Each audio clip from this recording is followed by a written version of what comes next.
जय हिंद to all the officers. कैसे हो आप लोग? उम्मीद करता हूं बहुत ही अच्छे होंगे। मेरा नाम है Prateek. Welcome to Galaxy Classes. दोस्तों, कई दिनों से अटकलें चल रही थी कि भाई पैन कार्ड में कुछ बदलाव देखने को मिल रहा है। क्या यहाँ पे भारत के नागरिक को वापस से क्या पैन कार्ड बनाना पड़ेगा? क्या है ये पैन 2.0 प्रोजेक्ट भारत सरकार के द्वारा? सब हम क्या करेंगे, डिटेल में डिस्कस करेंगे। आपको बस वीडियो में अंत तक बने रहना है। बात करते दोस्तों कि हाल ही में जो ये पैन 2.0 प्रोजेक्ट है, अगर देखो पैन कार्ड अगर आपके पास होगा, अगर आप यहाँ पे इनकम टैक्स रिटर्न भरते हो, नहीं भरते हो तो भी तो होना ही चाहिए। एक सर्टेन लिमिट अगर आप यहाँ पे पैसे कमा रहे हो तो ठीक है, टीडीएस वगैरह भी कटता रहता है, पूरा इन्फॉर्मेशन भारत सरकार को पता ही चलता है। तो पैन कार्ड का अगर बात करें, full form permanent account number होता है और दोस्तों ये 10 अल्फा न्यूमेरिक डिजिट से बना रहता है। अब यहाँ पे पैन 2.0 की क्या रिक्वायरमेंट थी, क्यों जरूरत थी, इसको जानना जरूरी है। भले हम बहुत डिटेल में डिस्कस तो करेंगे। देखो यहां पे जितने भी जो ऑफिशियल्स है उनको यहां पे सबसे बड़ा कंप्लेंट आ रहा था पैन में कि एक होलिस्टिक तरीके से यहां पे इनको वेरिफिकेशन में बड़ी दिक्कत आ रही थी और साथ साथ यहां पे चाहते थे कि अब डिजिटल इंडिया तो हमें देखने को मिलता ही है और इसका सबसे बड़ा एग्जांपल आधार कार्ड ही देखने को मिलता है।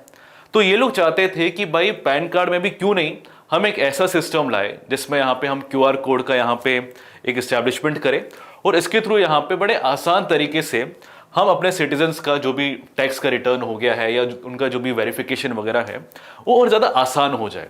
तो पैन 2.0 का बड़े आसान भाषा में बता दो यही है कि भाई इसको डिजिटल इंडिया में यहाँ पे इंक्लूड करना, क्यूआर कोड का यहाँ पे हमें एक तरीके से एक नया इनिशिएटिव भी देखने को मिल रहा है। और यहाँ पे जब साइबर सिक्योरिटी की बात आती है दोस्तों, तो हमें जानना जरूरी है कि भारत सरकार इसको लेके बड़ा ही कंसर्न है। वो चाहता है कि जो भाई हमारे नागरिक है उनकी जो पर्सनल डिटेल्स है, जो भी जानकारी है वो यहाँ पे महफूज रहे। और इसी चीज के रिगार्डिंग यहाँ पे भारत सरकार ने अब बड़ा ही टाइट सिक्योरिटी के साथ हमें पैन 2.0 देखने को मिलेगा। अब सबसे बड़ा सवाल आता है कि हमें जो अभी का जो हमारा पैन कार्ड है क्या हमें उससे अब छोड़ना पड़ेगा, नया अप्लाई करना पड़ेगा? तो ऐसा कुछ भी नहीं है। सिंपल सा है इसमें कि आप ऑनलाइन वेबसाइट में जाइए, इनकम टैक्स के डिपार्टमेंट के वेबसाइट पे ऑनलाइन अप्लाई कर सकते हो। एक दुमड़ी भी आपको नहीं देनी पड़ेगी, ये फ्री ऑफ कॉस्ट है। लगभग 1400 करोड़ का यहाँ पे भारत सरकार ने इन्वेस्टमेंट किया और उन्होंने बोला कि आप आराम से इस इकोसिस्टम का, मतलब जो नया पैन 2.0 वाला सिस्टम है उसका फायदा उठाइए। पूरा पेपरलेस है। अगर आप पैन कार्ड अगर ऑनलाइन भी अगर आप रखना चाहते हो तो आराम से रख सकते हो। पूरा ऑनलाइन सिस्टम है, क्यूआर कोड आपके लिए बनाया गया है और यहाँ पे आराम से क्यूआर कोड के थ्रू कोई भी ऑफिशियल क्या कर सकता है, आपका वेरिफिकेशन पूरा ट्रैकिंग कर सकता है। तो यही बात करते हैं कि आखिर हमें क्या क्या चीजें देखने को मिलती है। तो जैसे मैंने आपको बोला कि पैन कार्ड में लगभग हमें यहाँ पे 10 नंबर देखने को मिलते हैं अल्फा न्यूमेरिक कोड में। और इसी से क्या होता है दोस्तों, यहाँ पे वेरिफिकेशन होता है। अगर आपने डॉक्यूमेंट वेरिफिकेशन कभी 10th 12th या कॉलेज में किया होगा तो आपको इसकी जानकारी होगी है ना। पापा अगर आपके हैं, मम्मी है जो कमाई करते हैं, वो तो आराम से इसका इस्तेमाल करते हैं यहाँ पे टैक्स रिटर्न भरने में, है ना। अब देखो ये सिंपल सा एक अपग्रेड का एक इनिशिएटिव देखने को मिल रहा है ना। अपग्रेड इनिशिएटिव की अगर मैं दोस्तों बात करूं, जैसे मान लो आप एंड्रॉइड का फोन चला रहे हो, ठीक है ना। अब एंड्रॉइड का फोन जैसे आप चला रहे हो, आप अपडेट करते हो कि नहीं करते हो वक्त के साथ में? जो एंड्रॉइड का जो यहाँ पे पूरा सिस्टम है अपडेट होता रहता है। वैसे पैन को भी यहाँ पे दोस्तों क्या किया है, इस बार अपडेट कर दिया गया है। और यहाँ पे एक तरीके से भारत सरकार ने एक टर्म का इस्तेमाल किया, that is common identifier for business.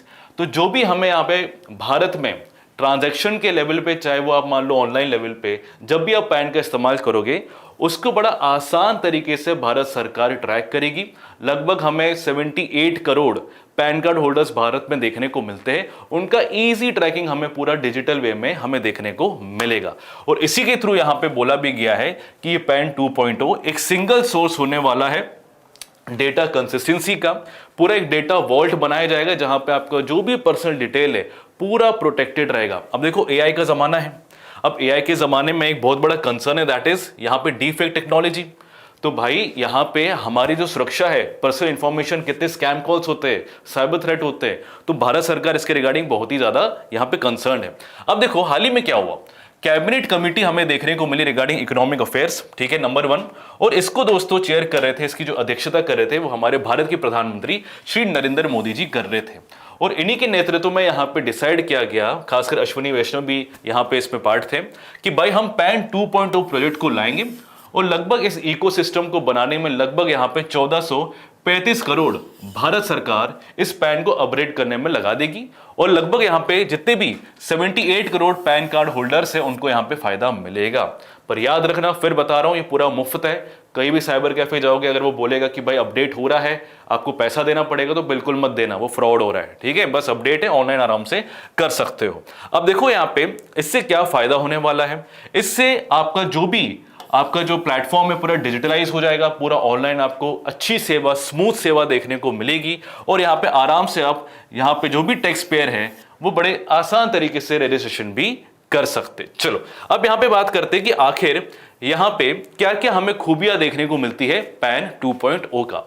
Number 1 that is जो भी आपको ट्रांजिशन देखने को मिलता है, कभी आप डॉक्यूमेंट वेरिफिकेशन करने जाते हो, रिटर्न्स वगैरह भरते हो, कई डिलेज देखने को मिल रहे थे इस फिजिकल कार्ड की वजह से। अब पैन 2.0 जो बिल्कुल पेपरलेस होने वाला है, अब आराम से आप क्या कर सकते हो, इसको प्रोसेस कर सकते हो बड़े कम टाइम में। एफिशिएंट भी है और इफेक्टिव भी है, नंबर 1।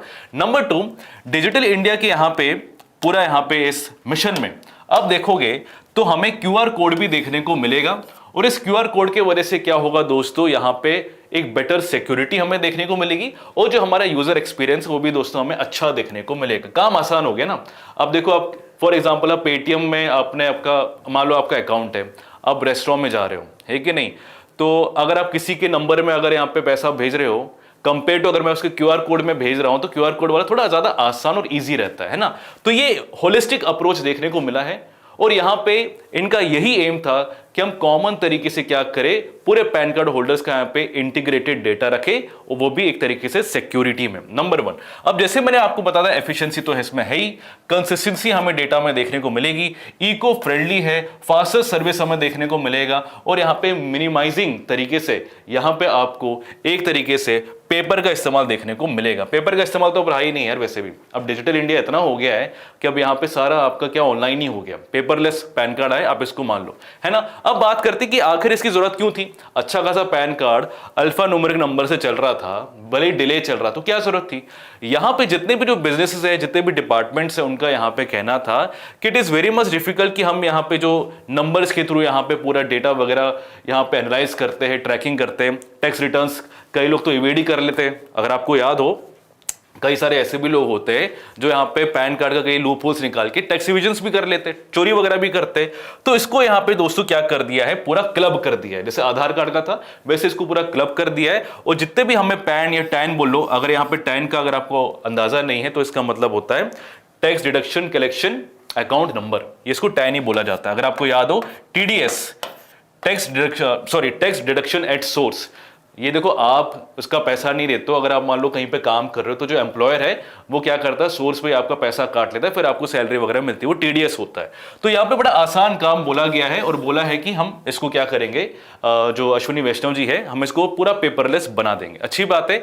अगर आपसे पूछा जाए कि भाई क्यूआर कोड सबसे पहले इंट्रोड्यूस कब किया गया पैन कार्ड के लिए, तो वर्ष 2017 में हमें देखने को मिला। चलो नेक्स्ट, अब बात करते हैं यहाँ पे दोस्तों कि भाई जो अभी तक हमें जो एग्जिस्टिंग फॉर्म में जो देखने को मिल रहा था पैन कार्ड, क्या टैन होता है, क्या TDS होता है।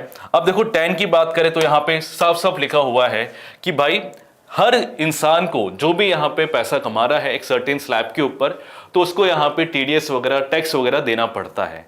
प्रॉब्लम आती है कि भाई जब टैक्स की चोरी होती है तो पैन कार्ड में हमें कई सारे लूपहोल्स देखने को मिल रहे थे, फर्जी वगैरह चल रहा था, भारत सरकार ऐसे ट्रैक नहीं कर पा रही थी। बट अब पैन 2.0 की वजह से दोस्तों क्या होगा, अब भारत सरकार को हर चीज का अंदाजा होगा।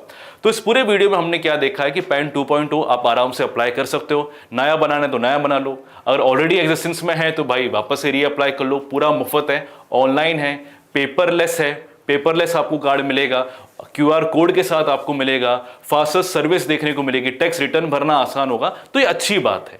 तो इसी चीज के रिगार्डिंग हमने इस वीडियो में पैन के रिगार्डिंग डिस्कस किया। अब दोस्तों जल्दी से मुझे बता दीजिए कि हाल ही में दोस्तों डोंगफेंग 100 जो एक दोस्तों सुपरसोनिक मिसाइल है, ये दोस्तों किस कंट्री के द्वारा लॉन्च हुआ है, जल्दी से मुझे बता दीजिए। अगर वीडियो इन्फॉर्मेटिव लगे जरूर शेयर कीजिए, लाइक वीडियो सब्सक्राइब करना ना भूले। जय हिंद।